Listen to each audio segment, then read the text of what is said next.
Welcome to the RePsychled podcast, where we discuss everyday issues from a mental health perspective. We are your hosts, Dr. Rashonda Strickland, Dr. LaFanya Jones-Hines, and Dr. Nichelle Wall.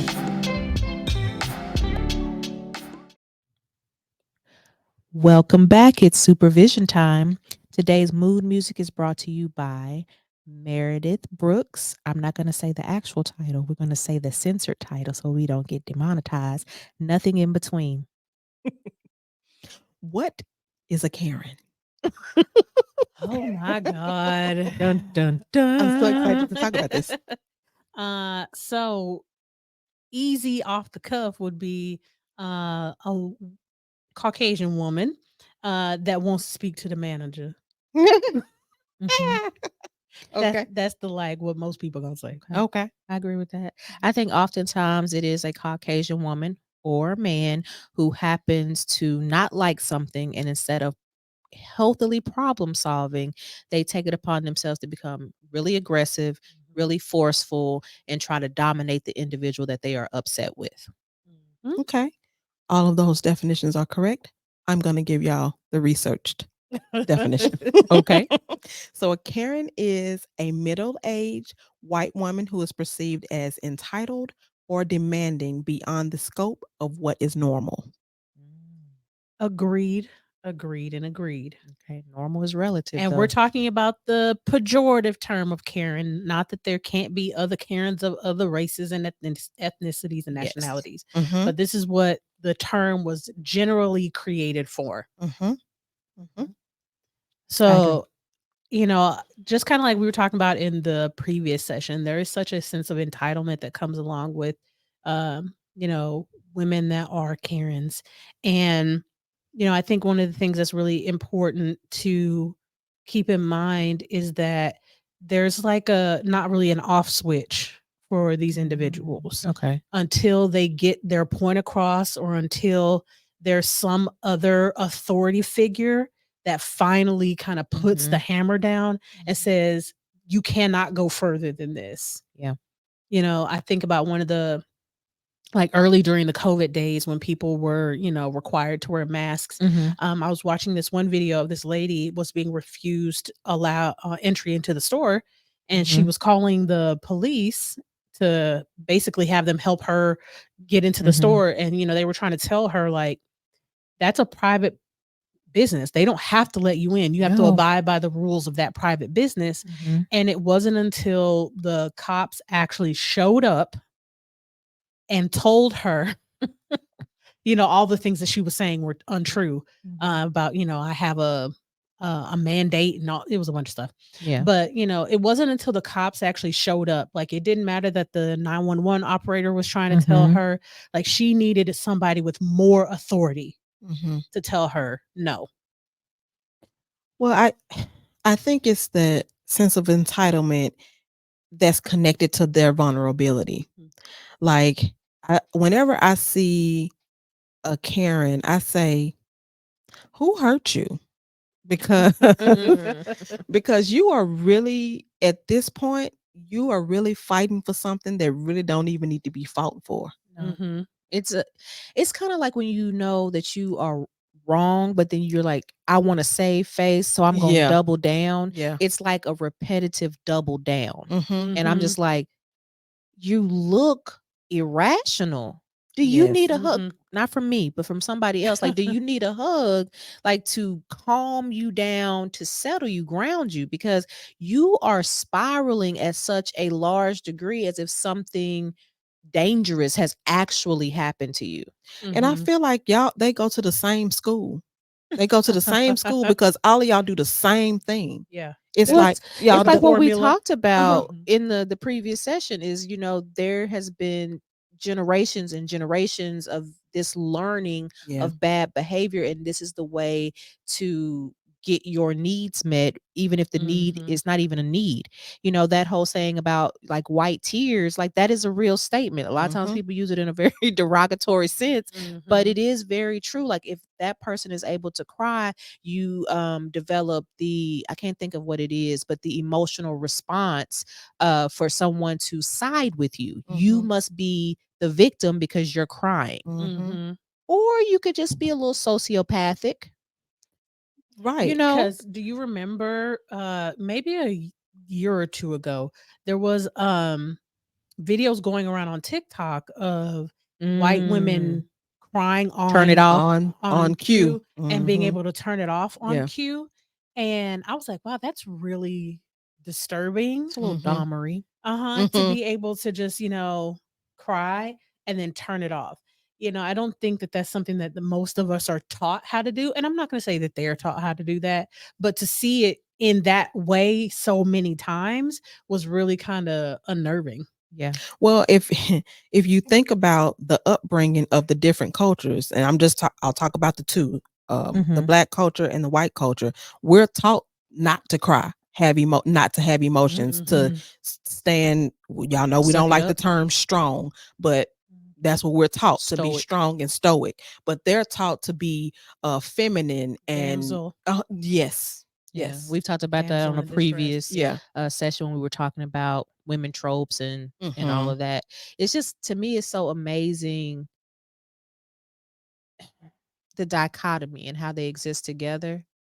And it's been like this for so long. Mhm. And both sides are self-destructing because neither is healthy. It's not good to be stoic, and it's not good to utilize your emotions for your gain. Right.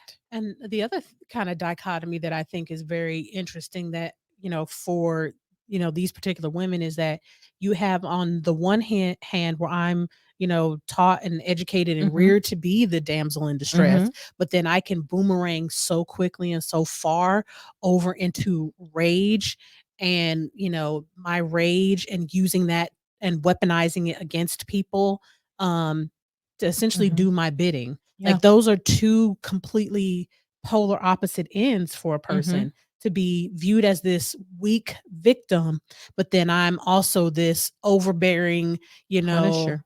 yes, punisher. It reminds me of that video. I don't know if y'all saw it, of the person of color that was in Victoria's Secret. Mhm. And that Yes. woman, like, she was calm, she was normal, and then all of a Mhm. sudden it was like, "Ah, ah," she had fell out on the floor. I was like, Mhm. "Oh, she need a jacket Yeah. Mhm. from the 60s, Okay. She the need white one. One of one." them white ones, yeah. She need With the what room with what the the stuff kids on used to it. call the booty juice. They still Yes. call it They, that. they do. They do. I when I see stuff like that, I'm just like, "Oh, your spirit done detached." Mm. Yeah. Like, it is as a therapist, Mhm. it is scary to watch, but my mind is also like, I wonder.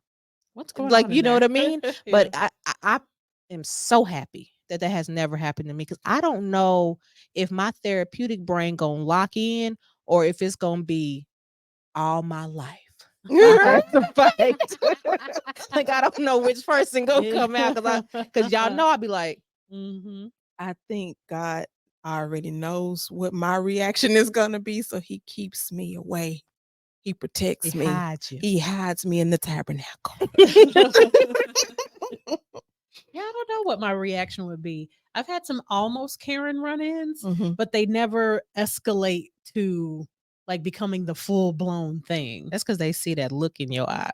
It's something happening in your Aries eyes when you get I think I have the resting B face, face. Uh-huh. the RBF. Uh-huh. That, Mhm. keeps them. Now us, they, Mhm. but them, yeah. Yeah, I don't know. But thank goodness that I haven't had No, I any don't want like, it. me I don't neither. want it. Me neither. Because cuz I probably would laugh at this point, to be honest. Oh, so okay, that's what we're doing today. Because Yeah. I am, as I'm aging, I am getting to the point of not giving, Mhm. so hopefully. IDGAF. I don't, Yeah. if we, you, Uh-huh. Mhm. yeah, it's too much. Yeah. It really is. And I always wonder about like the aftermath, right? So when a person has an encounter with a Karen, we don't see the like once the situation is Mhm. done and the Karen leaves, like what happens in her mind after that? Like, I you know what think I'm it saying? depends on the Karen. Yeah. Because if you have the individuals who, like we talked about last time, maybe it's more of a Becky, and they don't really understand, but they are still using the same things, same behaviors. Maybe they're like, okay, well, that resolved itself and it's okay or whatever. And then I think when you have full blown Karens or full blown Miss Anns and things like that, there it's almost like, I hate to say it like this, but almost a evilness. It's like, I got them. Like, you know what I mean? So I think it's a range. I don't think everybody falls into one category or anything like that. Because I've seen where things have happened and it's been recorded and you see them smirking or you see them like happy about it. And then also I've seen them completely aloof and not understanding that this is what is going on. Yeah. And I would also add to that, you also have to remember that they're surrounded by people who validate them. So they probably leave the situation, go home and talk about it to people who validate them. They don't stand up to them because they bully them too. Definitely. Yeah, that's what I was wondering. Like when they get home, what happens? Because you hear, if you read a lot of Reddit stories, you hear a lot of children say that they apologize on behalf of their parent. So like when they're going off on a employee at a store, that they talk about remembering like mouthing apologies behind their parent. So while they're up there being, they're saying, because they feel so embarrassed and they feel bad, for the person that's receiving likely some unwarranted, at least intensity, even if the situation, the frustration is warranted, the intensity of what's happening usually is not warranted. Yeah, because Karens don't seem to be able to emotionally regulate. They have no, it's almost like they don't have a gauge that says, stop, you're going too far. Yeah. I know there have been some recent studies that have come out within the last like 2 to 3 months that have been researching different forms of misogyny, patriarchy, racism, different things like that. And they are showing that the brain functions and looks very similar to someone who is a narcissist. I can see that. So I can see that. As we continue to delve into that, you're seeing more and more people call those isms disorders and diseases and different things like that. So it's going to be interesting to see where this next phase of psychology goes with those studies. Well, it makes sense because one of the, kind of key underpinnings of narcissism is entitlement. Like the world owes me. It's mine. Yeah, it's mine. I'm the best. You do what I need. don't do any wrong. Yeah. It's you. It's always you. Yeah. So I mean, it makes complete sense that if you, are a Karen, that you may not be a full blown diagnosable narcissist. Yeah. But you have some traits that are likely pretty similar. In your family setting, they are probably the domineering factor. I think the most visible and recognizable Karen that we have in pop culture is Kate Gosling. Most people, she's kind of like where the origination of the Karen meme. And we didn't see it going there, but it went there. Right. Yeah. Now the idea of a Karen is not new, but the meme of a Karen is fairly new. And she was kind of like the thing that kicked that off. Yeah, because they were in that world for a minute. I mean, stuff is now coming out more about how she has mistreated and abused her children, unfortunately. But yeah, not good. Right. And when you go back and watch, how she spoke to her husband, how she spoke to her children, and this is just in clips and snippets. And I remember watching full blown episodes back in the day. But going back and looking at some of these snippets, you see like I can completely understand why their family is almost afraid of them. Yeah. Because it doesn't matter what I say, you're going to criticize what I do, and that there's always this level of, am I going to get in trouble? Turn their kids into chameleons. Right. It puts me in the mindset of, and I know my 70s and 80s babies will resonate with this. It puts me in the mind of the girl on Willy Wonka that was like, I want it now. I want it right now. That's what I mean? That's the blueberry girl, right? I don't, because it was two of them.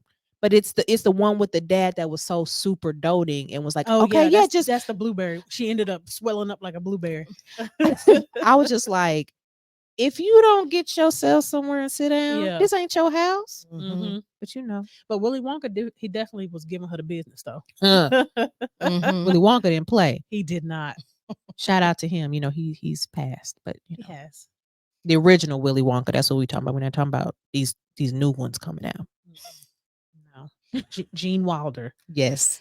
But again, just kind of summing that thought process up, that the people in their lives are, walking on eggshells, Mm-hmm. and it creates apologists out of their family, insecurity, about their own abilities, their own skills, all this kind of stuff, and people pleasers. Because if I have a parent that is always, critical about everything, Emotionally abusing you. emotionally abusing, and I also observe you emotionally abusing other people Mm-hmm. and getting what you want. Yep. Mhm.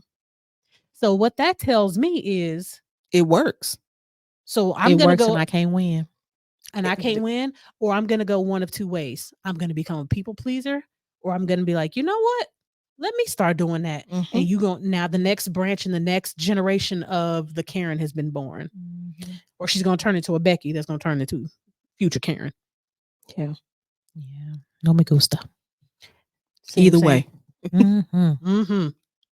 So how in the world do you know if you are Karen? I think you have to have a level of self-awareness to be able to see how people react to you. I find that when I am working with someone that is in that mindset, and I don't, first of all, I'll be like, "Oh, you picked me." It scares me sometimes because I am African American, in case you didn't know. And what I get from that is, once they realize that I am impacting people like this is how people are responding to me. It's like, oh, shoot. So I think first, being able to get some awareness, paying attention to how other people receive and treat you is one of those first steps, because they don't believe it. So we have to get, like, the proof is in the pudding. Mm-hmm. I would say, if you are a leader, what kind of leader are you? Because they probably think they're good leaders because they get people to do what they want them to do. Mm. So, Tyranny. Mm-hmm. Dictator. yes. Mhm. So I definitely agree with Dr. Wall. Pay attention to you. And like I said, if you are a leader, pay attention to what kind of leader you are so that you can see how people respond to you. Are they responding out of fear? Are they responding because they respect you? Are they responding because you get on their nerves and I don't feel like hearing her mouth? Mm-hmm. Absolutely. And I would say seek feedback. Be observant. I agree with you, ladies, as Mhm. well.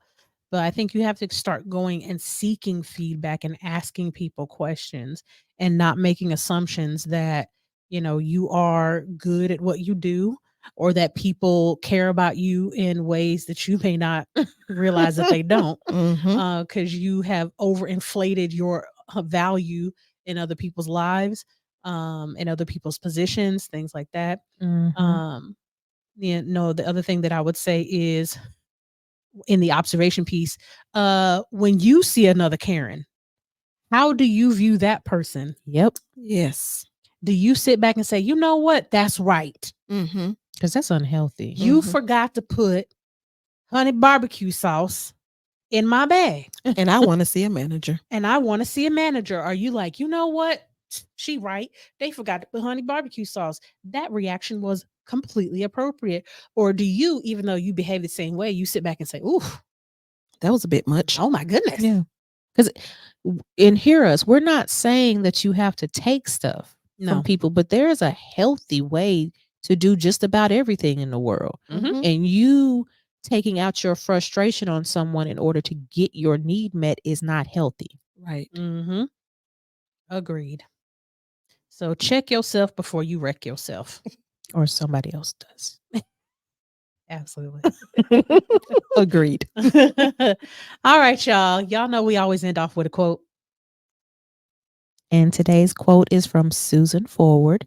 Manipulation becomes emotional blackmail when it is used repeatedly to coerce us to complying with the blackmailer's demands at the expense of our own wishes and well being.